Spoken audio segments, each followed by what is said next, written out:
Hi, very good morning to you. It's June from maverickstar Observatory. As you can see in the background, it's a doom and gloomy, ordinary day for us here in the UK. I think the temperature is about, off the top of my head, about 5 or 6 degrees. Not that high in any case. Whilst we're on the subject of weather, one thing I've been warning people about here in the UK, which is not a common sight, as much as some people will say, is sundogs.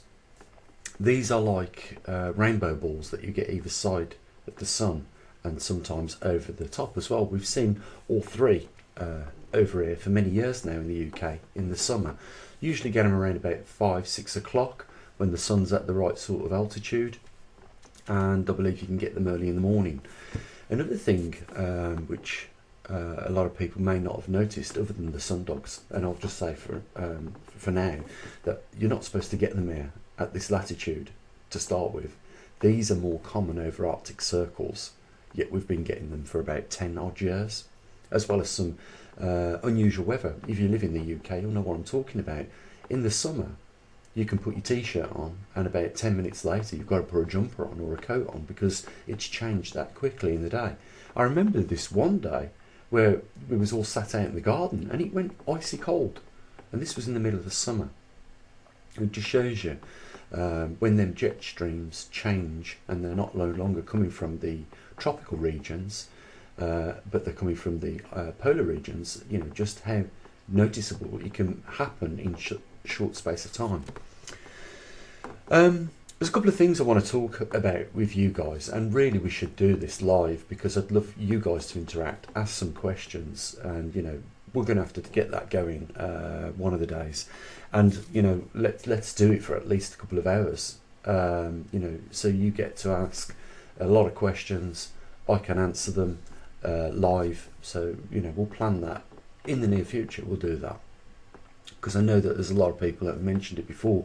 One thing we're not going to add on the live chat when we do it is that feature where you can you know, donate cash to me on it, and the simple reason is for that is because how much YouTube take out of that.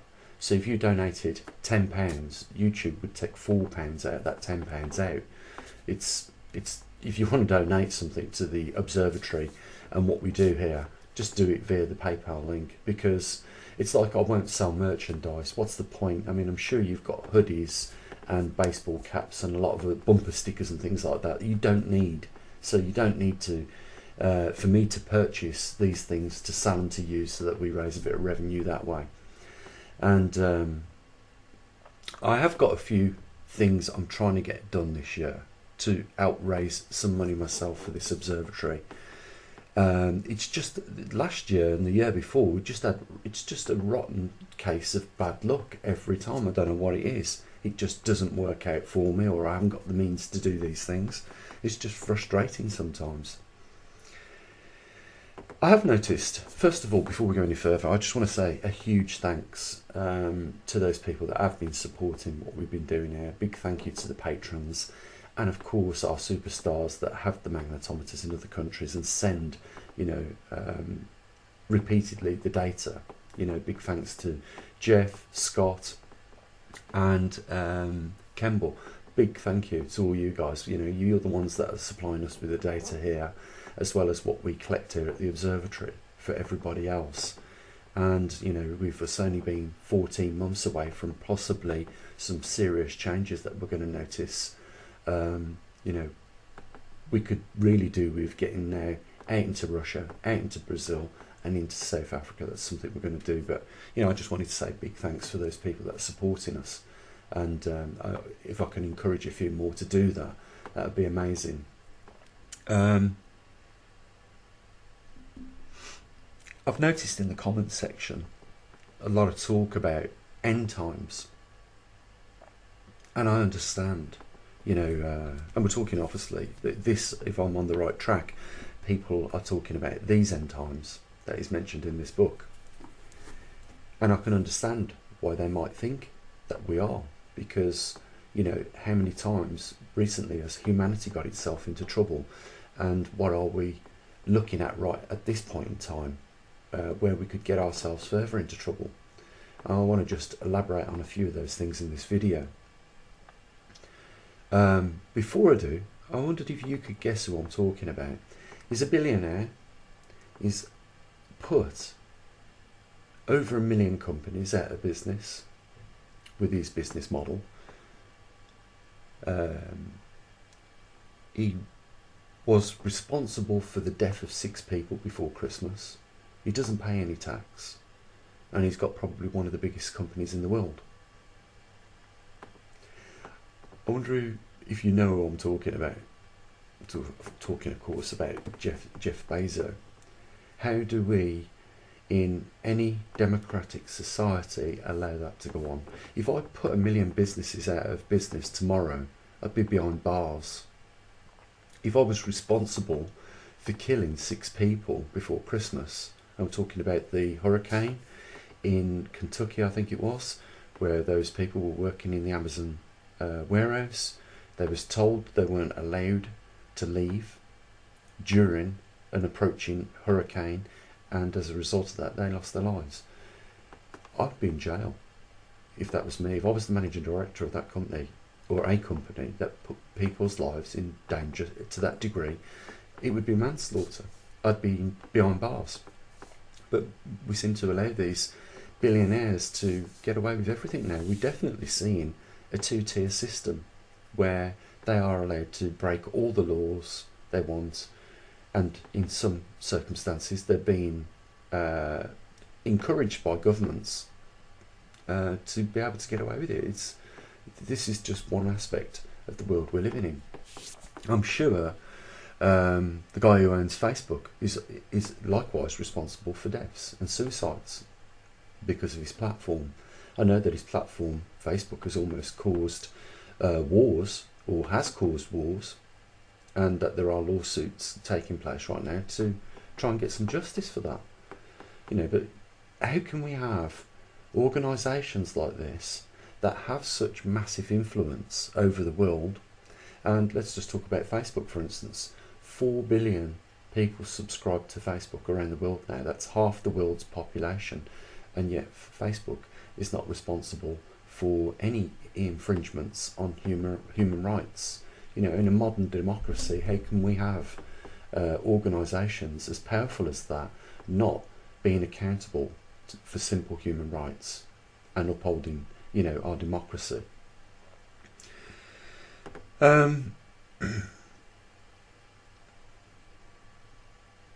So yeah, I understand why people feel,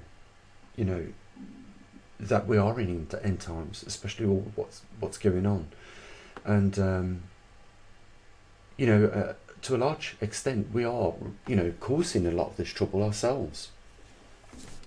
And if I just mention what I did a couple of days ago with regards to the doomsday clock, which is a scientific representation of how close we are to destroying ourselves in this world, and then just mention how irresponsible humans was recently, where we allowed in Wuhan a biological weapon to leave the laboratory, the secure facility that was supposed to be, and create a world pandemic.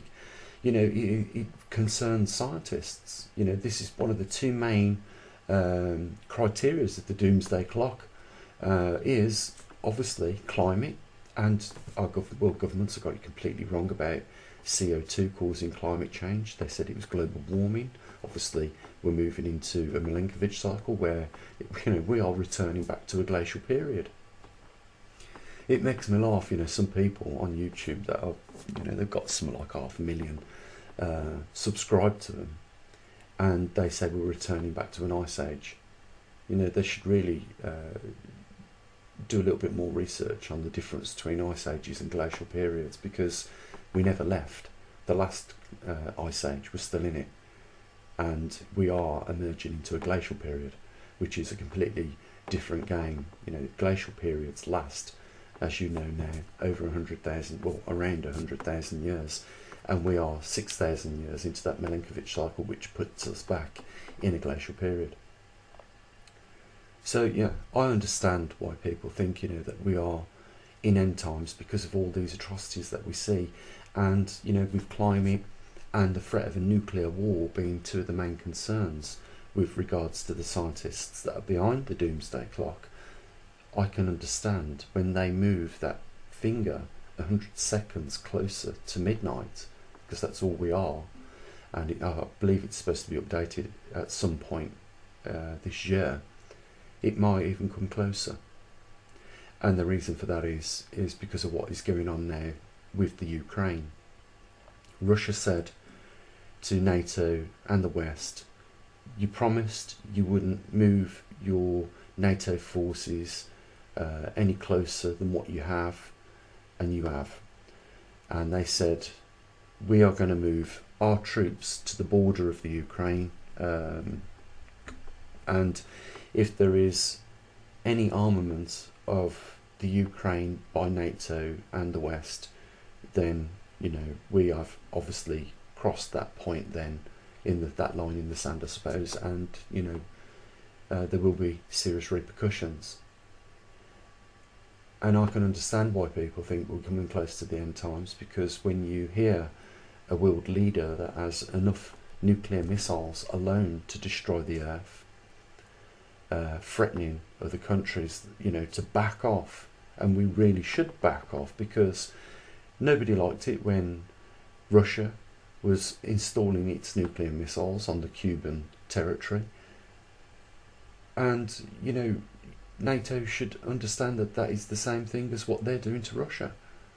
I'm not a Russian sympathiser, by the way.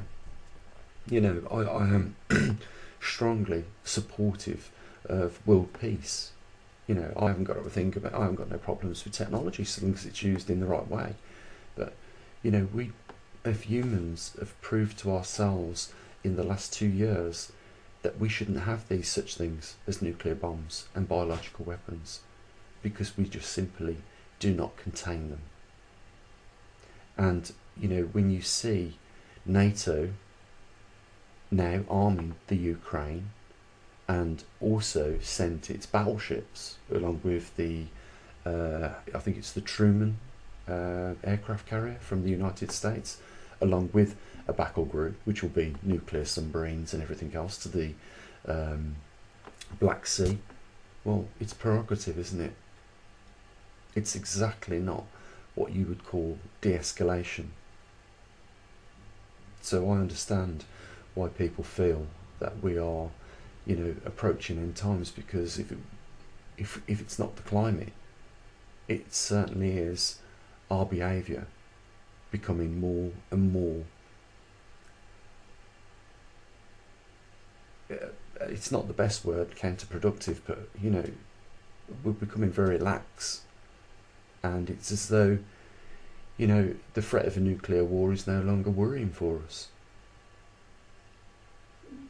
You know what? If we haven't got enough already threatening a winter, a prolonged winter, then a nuclear war will do that as well. A nuclear war, certain exchange of nuclear missiles over the northern hemisphere, will put this Earth in what is called a nuclear winter. Don't you find it strange that all these things point to a prolonged winter, and that they're all here at one point in time?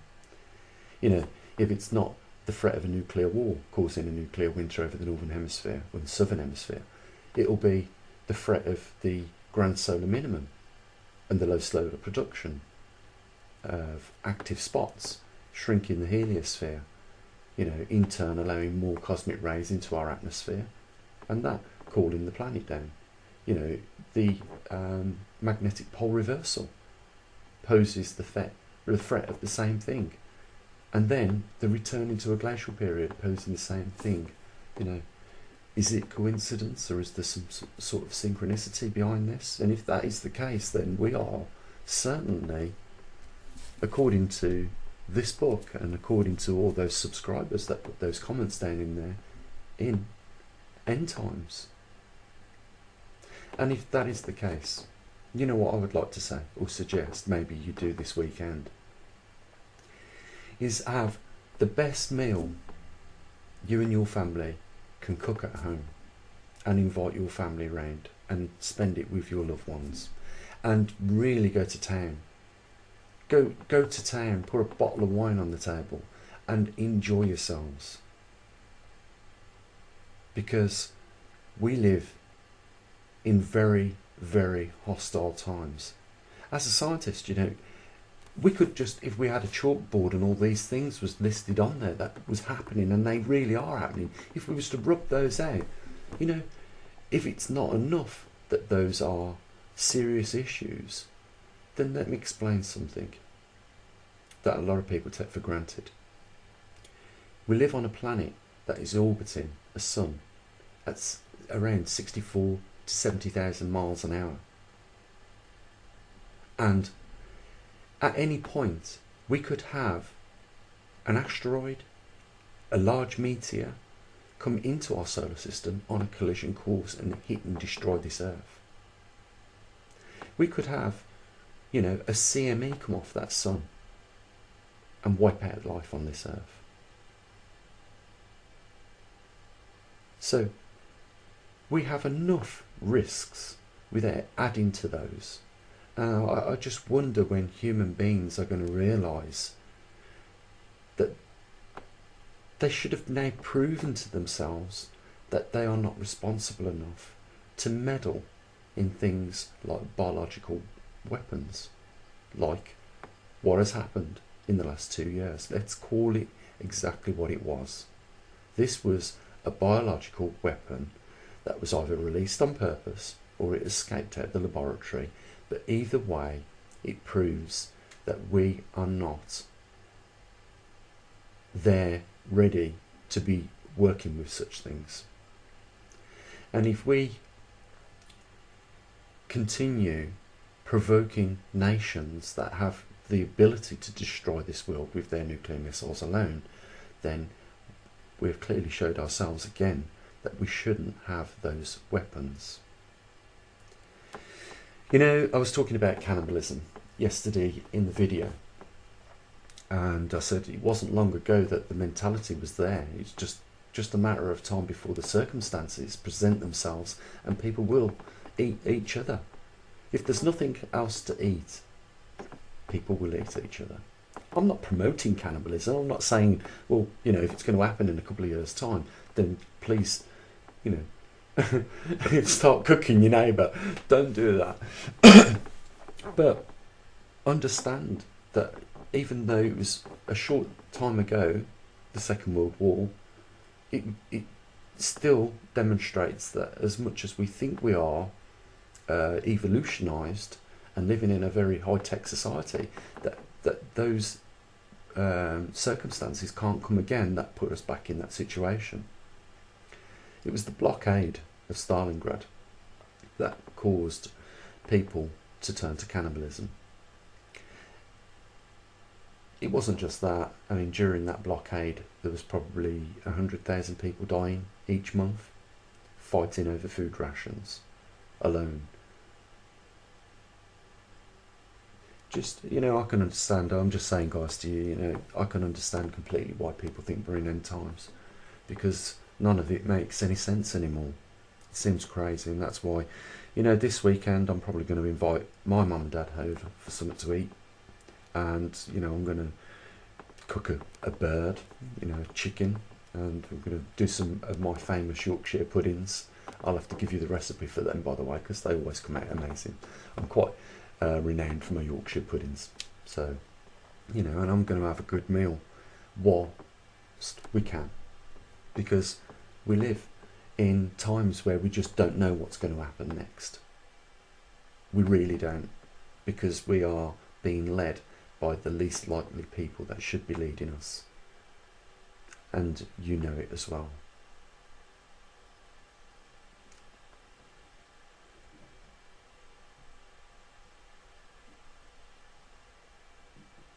So I invite you to join me as well. Do the same. At least we have enjoyed that day with our loved ones and family, or just friends. Break open a bottle of wine or something. I hope I've given you some things to think about in this video, guys. And I understand, where you're coming from. on some of these things that you talk about in the description, you know, in the link down there. Sorry, in the comments section. I understand.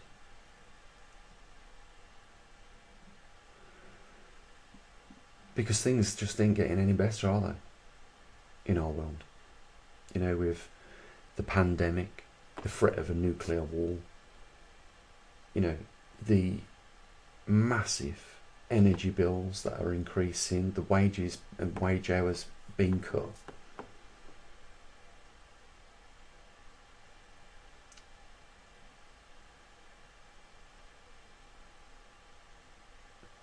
It can be a little bit frightening, can't it, when you think about it? Guys, we've still got, I think, just under a week now, haven't we, before the end of the month? You know, there's still an opportunity for us to, you know, get us back in the green, at least for this month. We're not going to recover the deficit for, you know, 2020, but at least we can start this year as we mean to go on. And, you know, I'm really grateful for those people over the last couple of days that have been chipping in and helping out. You know, there's a link down there if you want to help us in the description.